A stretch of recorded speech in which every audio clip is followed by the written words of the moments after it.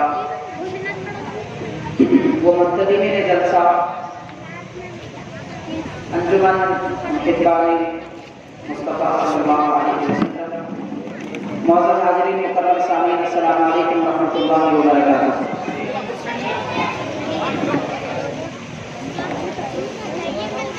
میں نے جو آیت کریمہ پڑھنے کا شرف حاصل کیا بڑی مشہور آیت پاک ہے اور تو یہ جانتا ہے اس کا مفہوم مطلب کیا ہے. اللہ تبارک و تعالیٰ نے فرمایا کہ اے نبی صلی اللہ علیہ وسلم ہم نے آپ کو سارے جہانوں کے لیے رحمت بنا کر بھیجا. حاضرین حضور نبی کریم رحمت للعالمین صلی اللہ علیہ وسلم سارے جہانوں کے لیے رحمت ہیں. رحمت کا معنی ہوتا ہے مہربانی. اردو زبان میں اس کا ترجمہ آسان انداز میں مہربانی سے کیا جاتا ہے لیکن رحمت کا بڑا وسیع مفہوم ہے. بہت مشابہ اس کے معنی ہیں. رحمت کا معنی ہوتا ہے کہ ہر ضرورت مند کی ہر ضرورت پوری کی جائے. اس کو رحمت کرتے ہیں. حضور نبی کریم صلی اللہ علیہ وسلم اللہ تعالیٰ نے آپ کو سارے جہانوں کے لیے رحمت بنایا تو ظاہر ہے کہ ہر جہاں کی ہر مخلوق کی ضرورت نبی پاک صلی اللہ علیہ وسلم سے وابستہ فرمائی.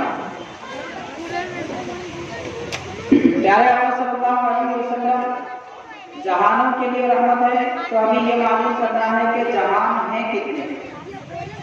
ہم سمجھتے ہیں کہ زمین ایک جہان ہے یا یہ سمجھتے ہیں کہ ہم انسانیت کی مخلوق ایک جہان ہے.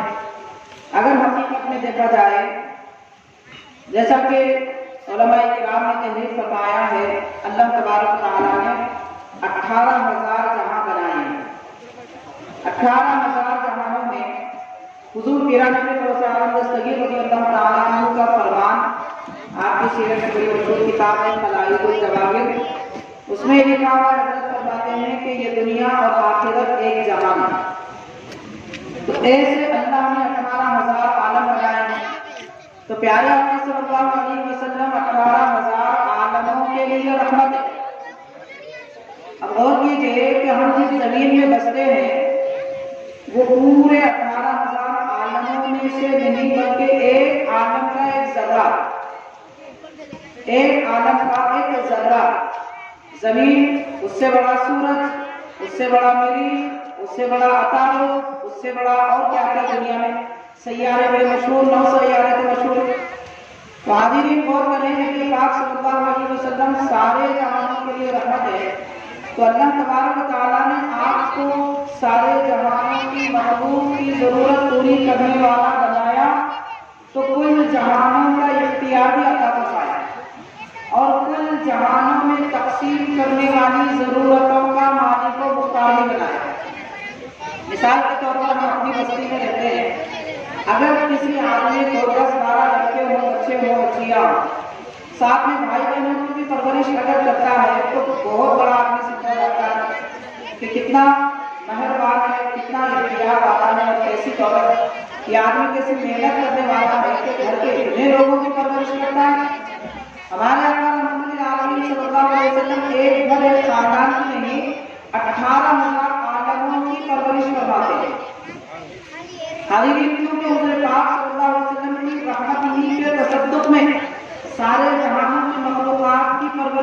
لیکن اگر نبی پاک صلی اللہ علیہ وسلم کی رحمت نہ ہوتی، نہ آپ زندہ رہتے، نہ ہم رہتے، نہ جمادات ہوتے، نہ حیوانات ہوتے۔ اور یہ بھی محققین تحریر فرماتے ہیں کہ زمین پر جتنی مخلوق ہے، سمندروں میں اس کے 3 گنا زیادہ مخلوق ہے۔ زمین پر جتنی مخلوقات ہیں انسان اور کے بشمول انسان کے ساتھ میں، اس سے 3 گنا زیادہ سمندروں میں مخلوق ہے۔ پیارے آقا صلی اللہ علیہ وسلم کا فیضان رحمت زمین پر بھی ہے، سمندروں میں بھی۔ اس بات کو سمجھنے کے لیے میں آپ کو ایک مثال دوں گا۔ بڑی مشہور کتاب ہے حضرت المدارس، حضرت علامہ اسماعیل صفوری رحمۃ اللہ علیہ، علامہ عبد الرحمن صفوری رحمۃ اللہ علیہ اس کتاب میں تحریر فرماتے ہیں، حضرت سلیمان علیہ السلام نے اللہ کے دربار میں عرض کیا، پروردگار تو جہانوں کو کھلاتا پلاتا ہے، رزاق ہے، میں یہ چاہتا ہوں کہ تیری مخلوق کی دعوت کروں، ضیافت کروں تیری مخلوق کی۔ تو رب تبارک و تعالیٰ نے فرمایا کہ اے میرے بندے نبی سلیمان، آپ کس بنیاد پہ کہہ رہے ہیں کہ میرے مخلوق کی ضیافت کریں گے؟ میں زمانے کو کھلاتا ہوں، میں زمانے کو کھلاتا ہوں، اور اتنی ساری مخلوقات ہیں۔ تو حضرت سلیمان علیہ السلام نے عرض کیا، پروردگار تیری اسی نعمت کی بنیاد پہ عرض کر رہا ہوں جو نعمت تجھے مجھے عطا فرمائی، اور وہ نعمت کیا ہے؟ قرآن مجید کہتا ہے، حضرت سلیمان علیہ السلام نے دعا کی تھی، ربی ہب لی ملکا لا ينبغي لأحد من بعدی، کہ اے پروردگار مجھے ایسی سلطنت عطا فرما کہ میرے بعد کسی اور کو نہ ملے۔ یعنی حضرت سلیمان علیہ السلام نبی بھی ہیں، بادشاہ بھی ہیں۔ ساری دنیا میں نبوت اور بادشاہت والے 2 نبی گزرے، حضرت داؤد علیہ السلام، حضرت سلیمان علیہ السلام۔ باقی 1,24,000 جتنے انبیاء ہیں سب نبی رہے، کوئی نبی بادشاہ نہیں تھے۔ لیکن اللہ تبارک و تعالیٰ نے دنیاوی یعنی ظاہری سلطنت بھی حضرت سلیمان و داؤد علیہ السلام کا عطا فرمائی، اور باطنی روحانی سلطنت یعنی نبوت اور رسالت کی عطا فرمائی۔ حاضرین، حضرت سلیمان علیہ السلام نے عرض کیا تو پروردگار نے فرمایا، اے سلیمان آپ میری مخلوق کی ضیافت نہیں کر سکو گے؟ تو عرض کرتے ہیں کہ پروردگار مجھے اجازت عطا فرما، میں ضیافت کرنا چاہتا ہوں۔ تو رب نے فرمایا کوئی علاقہ مخصوص کر دو، کیا کہاں مخلوق کی ضیافت کرو؟ تو حضرت سلیمان علیہ السلام نے اپنی سلطنت جس جگہ آپ کی قائم تھی، تخت نشین جس علاقے میں تھے، اس علاقے کی سلطنت کو منتخب کیا۔ اس علاقے کی سلطنت میں انسان بھی ہیں، جنات بھی ہیں، حیوانات بھی ہیں، جمادات بھی ہیں، سمندری مخلوق بھی ہیں، سب موجود ہیں۔ چنانچہ آپ کی دعوت کا اہتمام کیا، دنیا بھر میں اعلان کیا، اور حضرت سلیمان علیہ السلام کے لیے اعلان کرنا کوئی مشکل کی بات نہیں تھی، کیونکہ اللہ نے آپ کو حیوانات کی بولی بھی عطا فرمائی۔ قرآن کہتا ہے وَعَلَّمْنَاهُ مَنطِقَ الطَّيْرِ، ہم نے پرندوں کی بولی یعنی حیوانات کی بولی آپ کو سکھائی ہے۔ تو آپ کی زبان جنات بھی سمجھتے ہیں، حیوانات بھی سمجھتے ہیں، ساری مخلوقات بھی سمجھتی ہے۔ آپ نے اعلان کیا اور رب تبارک و تعالیٰ نے اس کو عام فرمایا۔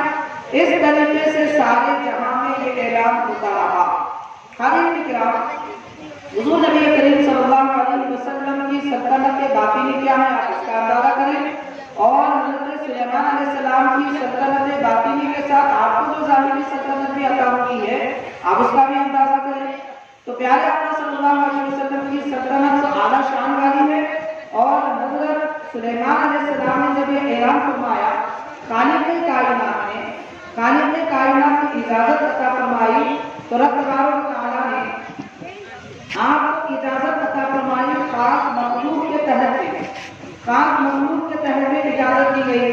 حضرت سلیمان علیہ السلام نے جب اس کا اہتمام کیا ضیافت کا، اس وقت یہ دیکھا گیا کہ ایک مچھلی سمندر سے باہر آئی اور یہ کہنے لگی کہ اے سلیمان مجھے کھانا کھلاؤ، اس لیے کہ رب تبارک و تعالیٰ یہ فرما رہا ہے کہ آج ضیافت سلیمان کریں گے، میرے پاس تمہارے لیے کھانے کی اجازت نہیں ہے۔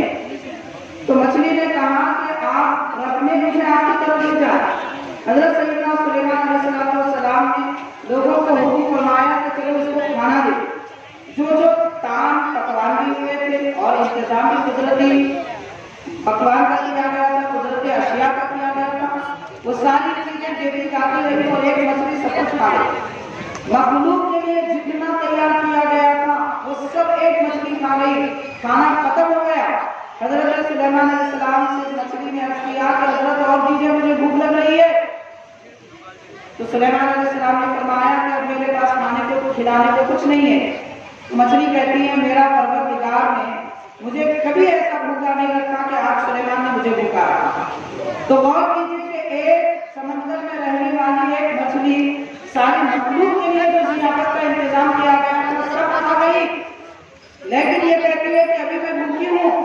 یہ وہ سلیمان علیہ السلام ہیں جنہوں نے دعا کی تھی کہ پروردگار مجھے وہ حکومت اور وہ سلطنت عطا فرما کہ میرے بعد کسی کو نہ ملے. تو غور کیجیے کہ وہ سلیمان جن کو کسی کو نہ دی گئی سلطنت عطا کی گئی وہ بھی ایک مچھلی کو کھلا نہ سکے. اور اللہ تبارک و تعالیٰ نے ہمارے آقا رحمت للعالمین صلی اللہ علیہ وسلم کو کل جہانوں کے لیے رحمت بنایا. اور پیارے آقا فرماتے ہیں کہ انما انا قاسم واللہ یعطی. صحیح بخاری کی حدیث ہے حضور نے فرمایا اللہ مجھے دیتا ہے اور میں لوگوں میں تقسیم کرتا ہوں. تو پیارے آقا 18,000 عالموں کی مخلوق کو کھلاتی ہیں کہ نہیں معلوم اس میں کیسے ہزاروں لاکھوں ایسی مچھلیاں ہوں گی کہ جن کو کھلانے سے حضرت سلیمان علیہ السلام نے ہاتھ اٹھا لیا اور کہہ دیا کہ میں نہیں کھلا سکتا. معزز حاضرین، شکر ماننا چاہیے کہ خالق کائنات نے ایسے مختار نبی کا ہمیں امتی بنا دیا. اب اس کے ساتھ میں اہم بات عرض کرنا چاہوں گا. حاضرین، نبی پاک صلی اللہ علیہ وسلم کل جہانوں کے لیے رحمت ہے، مگر افسوس کی بات ہے کہ اس رحمت کی نعمت یہ امت نہیں پا سکی اپنے نبی صلی اللہ علیہ وسلم سے. اس لیے میں عرض کرتا ہوں حاضرین، آج غور کیجیے کہ آج ہماری مسلم قوم روز بے روزگاری سے پریشان، بیماریوں سے پریشان، لوگوں کے ظلم و ستم سے پریشان، اپنی ضرورتوں کی تکمیل نہیں ہو رہی ہے اس لیے پریشان ہے. اور اس کے لیے وہ ہر کام کر بیٹھتے ہیں. کسی کی چاپلوسی کر لیتے ہیں، کسی کے پیچھے پھر لیتے ہیں، جھوٹ بھی بولتے ہیں، حرام بھی کھا لیتے ہیں. جب کوئی راستہ روزی کا نہیں ملتا تو وہ حرام راستے پہ چلتے ہیں. سود میں مبتلا، نہیں معلوم کیسے کیسے گناہوں میں لوگ مبتلا ہیں. غور کیجیے کہ پیارے آقا سے واقعی اگر واپس لگی اور یقین ہوتا اللہ کے نبی سے کہ حضور ہماری جھولیاں بھرنے والے ہیں، پیارے آقا ہماری ضرورت پوری فرماتے ہیں، یہ یقین اگر ہمارے دل میں ہوگا تو ہم ہاتھ تو بڑی بات کسی کی طرف آنکھ اٹھا کر نہیں دیکھتے. کیونکہ جو آنکھ نبی کی رحمت کی طرف اٹھتی ہے وہ کہیں اور نہیں اٹھتی. امید کسی سے امید کی ہمیں ضرورت ہی نہیں ہے. اگر یہ پختگی اور یہ یقین پیارے آقا صلی اللہ علیہ وسلم کی رحمت والی ذات پر ہمیں ہو جائے تو ہم دو جہاں سے مستغنی ہو جائیں کہ حبیب پاک کی محتاج ہیں. اور جو ان کے پیارے نبی کا فقیر ہوگا وہ سارے جہاں کا امیر ہوگا. تو ہمیں چاہیے کہ ہم حضور کے محتاج بنائیں اپنے آپ کو، غیروں کے محتاج بنانے کی ضرورت نہیں ہے. اللہ تعالیٰ نے ہم کو اپنا محتاج بنایا یا پھر حضور کا محتاج بنایا. قرآن مجید میں رب نے فرمایا کہ تم اللہ کے محتاج اور فقیر ہو، ایسے ہی سرکار فرمائے میں تم کو دیتا ہوں، ساری کائنات میں تقسیم کرتا ہوں. تو پتہ چلا کہ ہم سب حضور کے محتاج ہیں. جو دیتے ہیں انہیں بھی تو محتاج ہوتے. جب حضور عطا فرماتے ہیں تو پھر کسی اور سے ضرورت کیا ہے؟ کسی اور سے بیان کرنے حاجت اپنی بیان کرنے کی ضرورت کیا ہے؟ حاضرین، یہ پختہ یقین ایک مومن کے دل میں ہونا چاہیے، تبھی سچی محبت پوری ہوگی، ورنہ باطنی محبت کی اس کا اسلام میں کوئی اعتبار نہیں ہے.